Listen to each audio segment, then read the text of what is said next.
Hi friends, இந்த வீடியோவில் வந்து நம்ம என்ன பார்க்க போகிறோம் அப்படின்னு கேட்டிங்கன்னா, இப்போ வந்து நம்மளோட கூலி திரைப்படத்தோட ஷூட்டிங் வந்து இப்போ வந்து ஜெய்ப்பூரில் வந்து அஃபிஷியலாக ஸ்டார்ட் ஆயிருக்கு. அதுலேயும் வந்து அமீர் கான் நடிக்கிறாங்க அப்படின்றது இப்போ வந்து அப்டேட் வந்திருக்கு. ஸோ அதை பற்றி அந்த வீடியோ நம்ம டீட்டெயிலாக பேச போகிறோம். இப்போ வந்து நம்மளோட லோகேஷ் கனகராஜோட இயக்கத்தில் நம்மளோட சூப்பர் ஸ்டார் ரஜினிகாந்த் நடிச்சுக்கிட்ட திரைப்படம் தான் கூலி. ஸோ இந்த திரைப்படம் வந்து இப்போ வந்து ரசிகர் மத்தியில் மாபெரும் ஒரு எதிர்பார்க்கிற திரைப்படமாக இருக்குது அப்படின்னு சொல்லலாம். ஏன்னா வந்து நம்மளோட லோகேஷ் கனகராஜ் வந்து பெரிய பெரிய ஸ்டார்ஸை வச்சு வந்து எல்லா ஐட்டும் கொடுத்துட்டாரு. ஒரு கமலை வச்சு, விக்ரம், ஒரு தளபதி வச்சு, மாஸ்டர், லியோ அந்த மாதிரி. ஸோ அடுத்ததாக வந்து நம்மளோட சூப்பர் ஸ்டார் ரஜினி வச்சு எப்படி எடுப்பாங்க அப்படின்ட்டு கேட்கப்பட்ட கேள்விக்கு கூலி திரைப்படத்தின் மூலம் பதில் வந்து கொடுக்கப்பட்டுச்சு. இந்த திரைப்படம் வந்து இப்போ வந்து அடுத்த வருடம் வந்து சம்மர் ரிலீஸ் ஆகும் அப்படின்ட்டு பேசப்படுது. ஸோ இந்த அடுத்த வருடம் வந்து one of the main year in Tamil cinema அப்படின்னு சொல்லலாம். எல்லா முக்கியமான பிரபலங்களோட திரைப்படங்களும் வந்து அடுத்த வருஷம் ரிலீஸ் ஆகுது. ஸோ கண்டிப்பாக வந்து கூலி திரைப்படத்துக்கும் வந்து எக்ஸ்பெக்டேஷன்ஸ் ரொம்ப ரொம்ப அதிகமாகவே இருக்குது.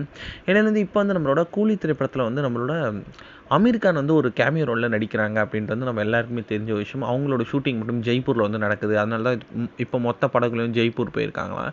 இப்போ வந்து அந்த ஒரு படக்குழுவினர் வந்து இப்போ ஸ்டார்ட் ஆயிருக்கு அப்படின்றது நியூஸ் கிடச்சிங்க. அதாவது நம்மளோட அந்த ஒரு படக்குழுவினர் நம்மளோட அமீர் கான் மற்றும் ஸ்ருதிஹாசன் வந்து அந்த ஒரு காட்சிகளை இணைந்து நடிக்கிறாங்க அப்படின்றது இப்போ வந்து அஃபீஷியலான நியூஸ் வந்திருக்கு. ஸோ அவங்க 2 பேருக்கும் தான் வந்து சேர்ந்து வச்ச மாதிரி இப்போ வந்து காட்சிகள் எடுக்கப்பட்டுக்கிட்டு இருக்கு அப்படின்றது இப்போ வந்து அப்டேட்ஸ் வந்து லைவ் அப்டேட்ஸ் கிடச்சிருக்கு. இந்த ஒரு விஷயம் வந்து ரசிகர் மத்தியில் செம ட்ரெண்டிங்காகவே போயிட்டுருக்கு.